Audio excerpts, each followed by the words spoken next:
يا أيها الناس حاسبوا أنفسكم قبل أن تحاسبوا يا أيها الناس وزنوا أعمالكم قبل أن توزنوا فإنه موقف العرض الأكبر يومئذ تعرضون لا تخفى منكم خافية. Thot, o ju njerëz, llogaritni vetët të juaja para se të llogariteni. O ju njerëz, peshoni veprat tuaja para se t'ju peshohen ato.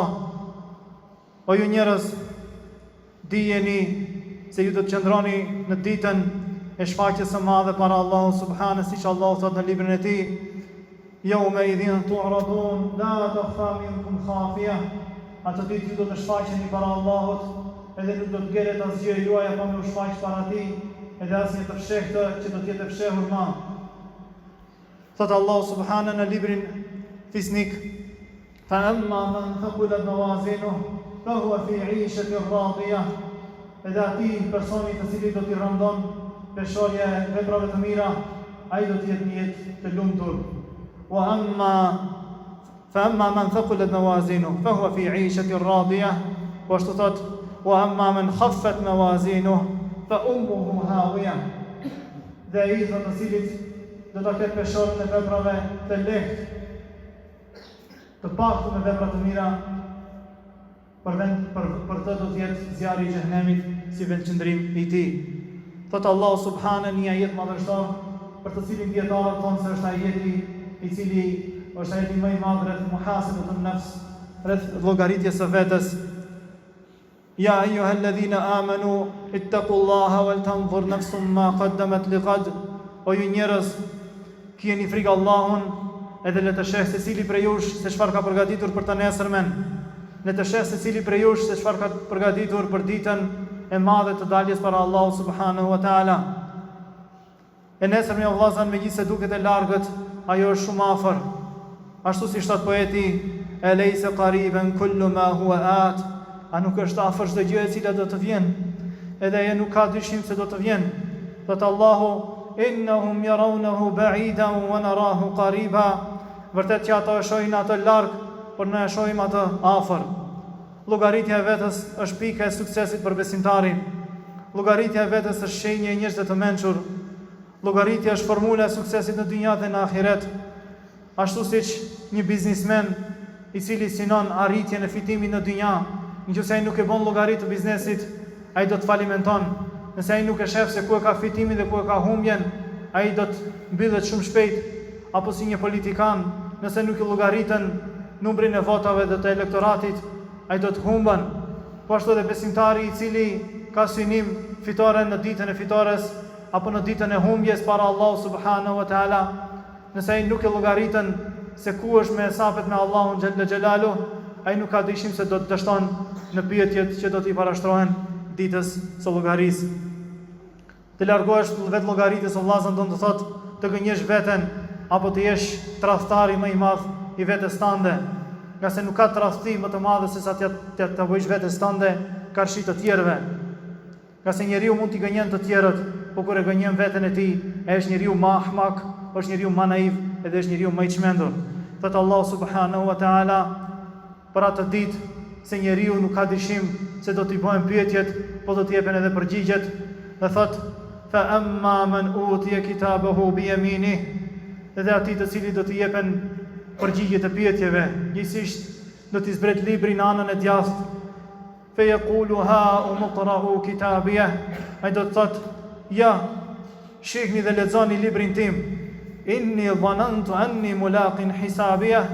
Unë dija se unë do të atakoj një ditë llogarin time, do të jap suri e sapin që i thomi ne. Fa huwa fi 'ishatin radiyah. Edhe ai do të jetë në një jetë të lumtur dhe të kënaqur.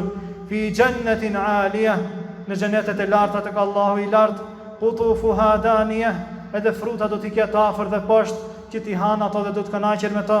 Kulu washrabu hani'an bima aslaftum fil ayyamil khaliyah. Ha, edhe pi dhe kënaqu për atë që ke kaluar në jetën e dynjas. Wa amma man utiya kitabahu bi shimalihi. Edhe ai që do t'i jepet libri në anën e majtë të tij, që do t'jetë prej të dështuarve. Fe yaqulu ya laytani lam uta kitabiyah. Ai do të thotë: "Miron, ma mirë mos më kishte dhënë ky libër." wa lam uta kitabiyah. Apo si thot Allahu subhanahu, kur njeriu do thot ma li hadha al-kitab, çish është i libër, la yughadiru saghiratan wala kabiratan illa ahsaha, nuk paska lanë gjë të vogël dhe të madhe, vetëm se e paska shkruajtur në të. Do të çuditet njeriu me veprat e veta që vetë i ka bërë, dhe Allahu askujt nuk do t'i bën padrejtësi.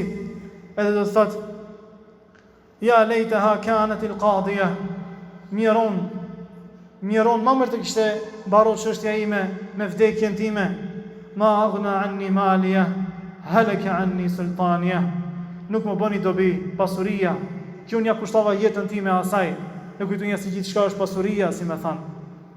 Halaka anni sultaniya, gjithë autoriteti që unë e kisha mes njerëzve sot nuk ekziston ma, edhe ajo është shkatruar dhe nuk më bën dobi.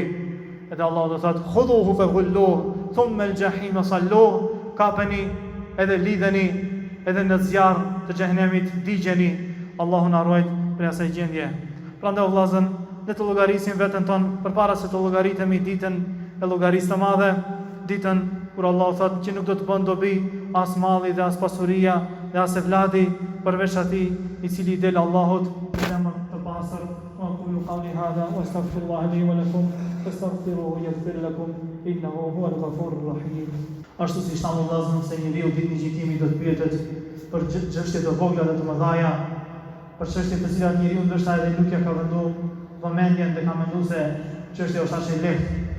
Por Allahu subhanahu thot në një prej sureve në surën Yasin, një prej ajeteve të saj, thot wa naktubu ma qaddamu wa atharahum, ne do t'i shkruajmë atë që ata bëjnë, madje edhe gjurmët e veprave të tyre. Njeriu do të çuditet, thotë, po këtë nuk e kam bëun. Jo, por njeriu e ka bëu atë, edhe vepra e tij ka bëj që të ndodhë një keqje tjetër që është ndoshta edhe më e madhe se vepra e tij. Edhe kjo është çështja e cila vështirëson më tej çështjen e secilit prej nesh. Nuk ka dyshim se njeriu ditën e gjykimit do të pyetet për gjithçka. Do të pyetet për shumë çka. Përveç atij që Allahu do t'i mëshiron, edhe do t'u lehtëson llogarinë, edhe atyre të cilët thotë pejgamberi alayhis salam që do t'ju thellohet llogaria, ata vetëm se do të dënohen. Thotë pejgamberi alayhis salam në një hadith të përgjithshëm rreth pyetjeve të njeriu, thotë nuk do të lëvizin dy këmbët e robit ditën e gjykimit derisa të pyetet për 4 gjëra. Do të pyetet për dynjan e tij, për jetën e tij. Se si e ka shfrytzuar jetën e tij. A ka qenë prej atyre të cilët e kanë ndërtuar jetën e tij mbi adhurimin e Allahut, mbi planet për të adhuruar Allahun dhe për të qenë njeri vepërmirë, është përgatitur për jetën tjetër, apo ka qenë njeri i cili e ka marrë jetën e tij lloj detaje, edhe i tillë do të merret. Yaqulu ya laytani qaddamtu li hayati, do të thotë mirone pas kam çoj jetën kot, nuk që i kam përgatitur për jetën e ahiretit. Yawma yatadhakkaru al-insanu wa anna lahu dhikra, do të vdeket njeriu atë ditë, por nuk do t'i bën dobi kjo për kujtim. Nuk do t'i bën dobi ajo që ai kujtua, megjithëse ajo kujtu shumë vonë. Prandaj dhe tha Omer radhiyallahu anhu, sot ta ka llogari, sot ta ka vepër, por nuk ka llogari, ndërsa nesër ka llogari, por nuk do të ketë më vepër. Nuk do të ketë më mundësi që ti të pendohesh apo të bësh qoftë edhe një vepër sado e vogël ajo. Po ashtu njeriu do të pyetet edhe për dijen e tij, se çfarë ka vepruar me atë dije. Prandaj kanë thënë se dija është mjet drejt veprës. Ajo është vepër në vetë atëherë pasi që njeriu i kryen obligimet që i ka ditë më herët. Mirë po, në përgjithësi dija është rrugë e cila do të na çon tek veprat tona. Edhe jo dije teorike me të cilën do të mburemi para tjerëve. Po ashtu do të pyetet njeriu për pasurinë e tij, se si e ka fituar fillimisht, e pastaj se ku e ka harxuar ato. Edhe ata të cilët e fitojnë pasurinë haram, inna Allaha tayyibun wa la yaqbalu illa tayyiba, atë që Allah është i pastër dhe nuk e pranon vetëm se të pastërtën, prandaj Allah nuk e pranon të mirën që njeriu e bën me vepra apo me pasuri haram, edhe ku do harxhon njeriu. Prandaj Allah thotë ata të cilët e harxhojnë pasurinë në masrafllëk, është për qëllim kanë thënë, në harame, ata e vllazër të shejtanit. Allahu na rrit. Edhe e fundit do të pyetet për trupin apo për shëndetin e tij. Se si e ka shfrytzuar ata? çdo gjimtyr o vllazë që ne e kemi, ajo do të pyetemi për të. Edhe sa më i shëndetshëm, edhe sa më të mirë të jemi në aspektin shëndetësor, normalisht përgjegjësia do të jetë më e madhe. Edhe pse më të pasur do të jemi, përgjegjësia do të jetë përsëri më e madhe. Prandaj pejgamberi alayhis salam tha, të varfrit o umetit tem do të keni shumë më herët në xhenet para të pasurve, nga se ata kanë shumë më tepër për të pyetur. Siç thot Allahu në librin e tij, e atë ditë do të pyeteni për të mirat që Allahu u ka dhënë ata. Mirë po, për ta përmbledhur të gjithë këtë, e para për çfarë do të pyetet robi ditën e gjykimit, thot pejgamberi alayhis salam, është namazi. E para për çfarë robi do të pyetet ditën e gjykimit është namazi. Edhe namazi është shansi më i madh, po ashtu namazi është sprova më e madhe. Për shkak se njeriu përmes namazit mund të kalojë edhe vepra të tjera, ashtu siç tha pejgamberi alayhis salam. Nëse e ka thot namazin në rregull, do t'i ketë në rregull edhe veprat e tjera, e nëse nuk është kështu, nuk do t'i ketë në rregull as veprat e tjera. Prandaj kjo është vepra më gjithëpërfshirëse, kjo është shpresa jonë më e madhe, po ashtu duhet të jetë edhe frika jonë më e madhe, edhe për të mos e zgjatur në fund.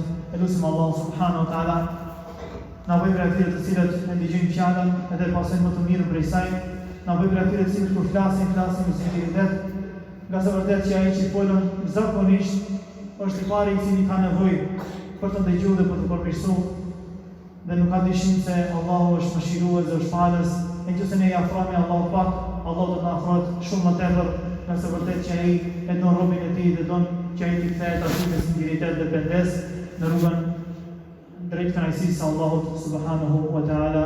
Dhe për mos të zgjat, themi walhamdulillahi rabbil alamin. عباد الله إن الله وملائكته يصلون على النبي يا أيها الذين آمنوا صلوا عليه وسلموا تسليما. اللهم صل على محمد وعلى آل محمد كما صليت على إبراهيم وعلى آل إبراهيم إنك حميد مجيد. وبارك اللهم على محمد وعلى آل محمد كما باركت على إبراهيم وعلى آل إبراهيم إنك حميد مجيد. وارض اللهم على الخلفاء الراشدين أئمة المهديين أبي بكر وعمر وعثمان وعلي وسائر الصحابة أجمعين.